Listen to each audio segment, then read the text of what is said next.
Olá! Para a gente começar a nossa conversa de hoje, vamos tentar visualizar a cena, né? Moisés está lá no deserto, a vida dele é essa, cuidar de ovelhas. Uma vida tranquila, né? Exato.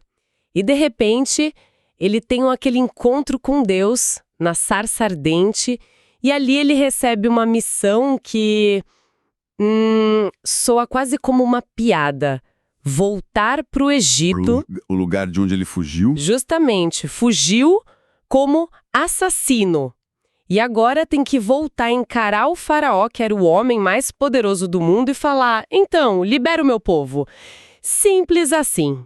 Uma tarefa pequena. Pequena. Então, hoje a gente vai mergulhar fundo na conversa que vem logo depois, lá em Êxodo capítulo 4.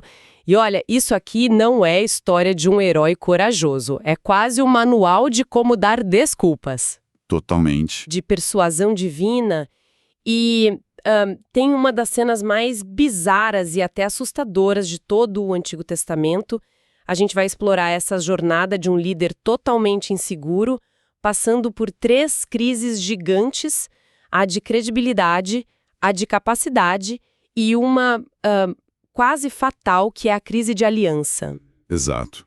E para essa análise, a gente está se baseando em 2 bíblias de estudo, a Roman e a Nova Almeida atualizada. Elas nos ajudam a ver as camadas por trás do texto, sabe? A gente vai ver que a história não é só sobre ordens e obediência. É um diálogo tenso, né? Entre a dúvida humana e a soberania divina. Perfeito. Então a missão foi dada. E qual a primeira reação do Moisés? É aquele medo clássico, sabe? Super identificável. Qualquer um que já teve que apresentar um projeto sente isso. Ele diz, basicamente: tá, mas e se eles não acreditarem em mim? E se eles disserem que eu estou inventando tudo? É a crise de credibilidade. E o que eu acho fascinante é que a resposta de Deus não é um obedeça e pronto. Ele entra no jogo do Moisés. A resposta não é uma bronca, é uma demonstração. Começa um diálogo, sabe? Onde Deus vai passo a passo desmontando a insegurança dele com provas. É aí que entram os 3 sinais. Exatamente. E o primeiro sinal, nossa, é um espetáculo. Deus pergunta: o que você tem na mão? Um cajado, Moisés responde. Certo. Aí vem a ordem: joga no chão. E o cajado vira uma cobra. E o detalhe que eu acho genial no texto é que diz que o próprio Moisés fugiu dela. Ou seja, não era um truque de mágica que ele controlava. Ele se assustou de verdade. Um susto real. E para piorar, Deus fala: agora pega ela pelo rabo. Tipo a forma mais perigosa possível de se pegar uma serpente. Exato. E esse ato já é uma lição. É sobre ter coragem, confiar na ordem mesmo quando parece suicídio. Mas o simbolismo aqui é o ponto central. Ele usava a imagem da Naja na coroa, o tal do Ureus. Era o ícone da sua autoridade. Ah, então não é só um milagre aleatório para impressionar. É uma mensagem direta, quase uma provocação. É exatamente isso. É uma declaração de guerra simbólica. Deus está pegando o maior ícone do poder do faraó e dizendo, tipo, isso aqui eu controlo. O poder que você acha que tem, na verdade, é meu. A autoridade do Moisés viria daí. E se a gente olha o quadro completo, uma das nossas fontes, a Roma, aponta algo brilhante. Os 3 sinais não são aleatórios. Eles correspondem a 3 medos humanos fundamentais. O cajado que vira cobra é o poder sobre ataques, o perigo que vem de fora. Faz sentido. O segundo sinal, a lepra, é o poder sobre a doença, o perigo que vem de dentro. E o terceiro, a água que vira sangue, é o poder sobre os recursos, a base da vida. Deus não está só fazendo mágica, ele está se apresentando como soberano sobre tudo. Uau, essa conexão é incrível! É um currículo divino sendo apresentado. Isso nos leva direto para o segundo sinal que você mencionou. Deus manda Moisés colocar a mão dentro do manto. Certo. Quando ele tira, a mão está leprosa, branca como a neve. É uma imagem horrível, né? De doença, de impureza. E então ele coloca de volta e a mão sai perfeita, curada. O poder de adoecer e curar, assim, instantaneamente. É uma demonstração de poder absoluto sobre a vida e a morte. Ok, então Moisés agora tem um sinal contra o poder político do faraó e outro contra o medo da doença. A gente pensaria que agora ele está convencido, né? Que nada. Que nada. Ele ainda tem uma última carta na manga para tentar fugir. É a última barreira. Depois da crise de credibilidade, vem a crise de capacidade. Ele apela para a inadequação pessoal dele. Ah, Senhor, eu não sou um homem de palavras. Sou pesado de boca e pesado de língua. Ele está basicamente dizendo, eu não sou a pessoa certa, eu não sei falar em público, minha comunicação é péssima. E existe um debate, sobre o que essa expressão, pesado de boca e de língua, realmente significa. Poderia ser uma gagueira, algo literal, ou só um jeito de dizer que ele não era um grande orador. As fontes de estudo consideram as duas possibilidades. Pode ter sido um problema físico real ou só uma profunda insegurança. Mas o que é mais importante é aqui a resposta de Deus. Ela praticamente ignora o diagnóstico. Sim, essa parte é uma das minhas favoritas. Deus não diz, não se preocupe, vou te curar. Não. Ele responde com uma pergunta retórica que é avassaladora. Quem fez a boca do homem? Não sou eu, o Senhor? Vai, pois, e eu serei com a tua boca. É uma virada de chave total. Total. A discussão deixa de ser sobre a habilidade do Moisés. Exatamente. E passa a ser sobre o poder de quem o enviou. Exatamente. Deus está dizendo, sua boca com as limitações dela é irrelevante. O que importa é que eu, o Criador de todas as bocas, estarei com a sua. A fraqueza do mensageiro se torna o palco, para a demonstração do poder de quem envia a mensagem. Mas, incrivelmente, nem isso é suficiente para ele. Nem isso. É quase cômico o nível de desespero. Ele solta a frase final, que é o jeito mais educado de dizer, pelo amor de Deus, manda qualquer outra pessoa. Sim, envia aquele que hás de enviar. E aí o texto diz que a ira do Senhor se acendeu contra Moisés. A paciência divina tem limite. Mas mesmo com raiva, a solução de Deus não é desistir de Moisés. E essa solução revela muito sobre como Deus trabalha. Ele não substitui Moisés, ele provê suporte. Ele diz, seu irmão Arão, eu sei que ele fala bem, ele será o seu porta-voz. E a dinâmica que se estabelece ali é fundamental. Arão vai ser a boca. A boca de Moisés, e Moisés vai ser como Deus para Arão.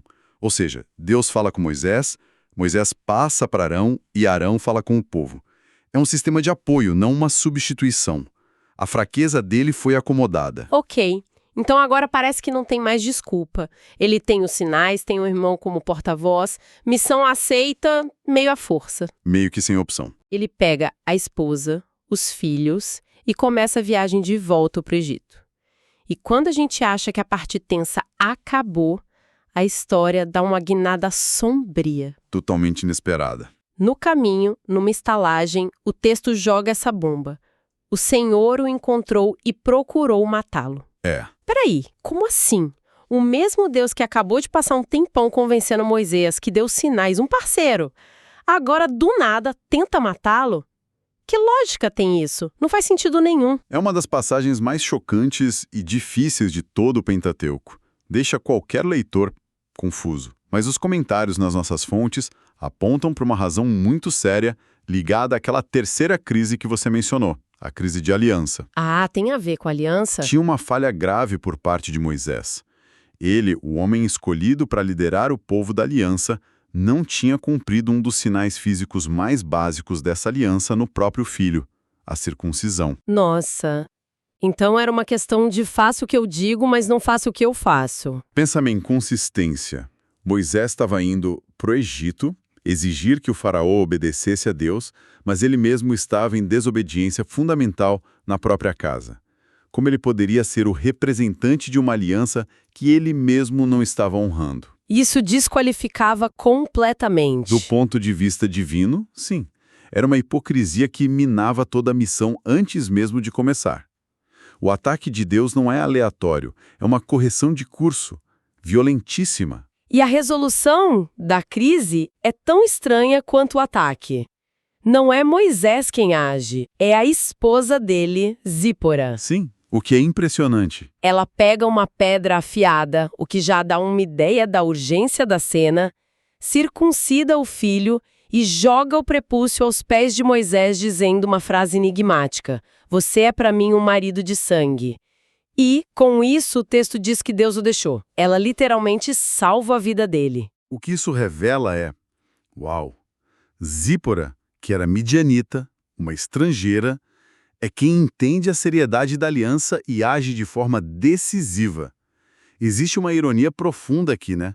A pessoa de fora do pacto entende a exigência melhor do que o líder escolhido. É verdade. Talvez Moisés estivesse tão focado nas próprias inseguranças que negligenciou o básico. E Zípora se torna a heroína improvável que salva a missão. Exatamente. Ufa! Que episódio! Superada essa crise de vida ou morte, a jornada continua. Arão vai ao encontro de Moisés, eles chegam ao Egito, reúnem os anciãos de Israel e colocam o plano em prática. E funciona. Funciona como um relógio. Arão fala as palavras, Moisés faz os sinais e a reação do povo é o oposto de tudo que Moisés temia. O capítulo termina com: "E o povo creu, inclinaram-se e adoraram." Um final positivo depois de tanta tensão. Que jornada, hein? No único capítulo, Moisés vai da dúvida paralisante, do medo de ser uma fraude, passando por esse treinamento divino intensivo, recebendo um parceiro e sobrevivendo ao encontro quase fatal com Deus. E no fim, ele é o que Deus disse que ele seria, o libertador, aceito pelo povo. O que fica muito claro no texto é que a escolha de Deus raramente recai na pessoa que a gente consideraria mais pronta, sabe? A história toda é sobre como Deus pega alguém relutante, cheio de fraquezas, e o equipa. Ele provê o suporte. Provê o suporte com Arão e aplica correções brutais quando a integridade da missão está em jogo. A mensagem central é que o poder não está no mensageiro. Na verdade, a fraqueza do Moisés serve para deixar ainda mais claro que a libertação seria uma obra exclusiva de Deus. E essa reflexão nos deixa com um pensamento final, uma provocação que o próprio texto sugere para a gente levar daqui. Sim, o povo de Israel acreditou. Eles viram os sinais, a cobra, a lepra, e ficaram convencidos. Se curvaram, adoraram. Foi uma demonstração de poder inquestionável. Certo. Mas a gente precisa lembrar que o confronto real, a luta longa e desgastante com o faraó, ainda nem começou. É um bom ponto. E isso levanta uma pergunta para a gente pensar. Qual é a durabilidade de uma fé que nasce de sinais e maravilhas? O que acontece quando o impacto do milagre passa, a adrenalina baixa e a realidade de uma luta difícil e demorada se instala? Uma fé baseada no espetáculo sobrevive ao processo? Exato. Uma fé assim sobrevive ao processo exaustivo da libertação. Essa é a tensão que vai definir os próximos capítulos dessa história.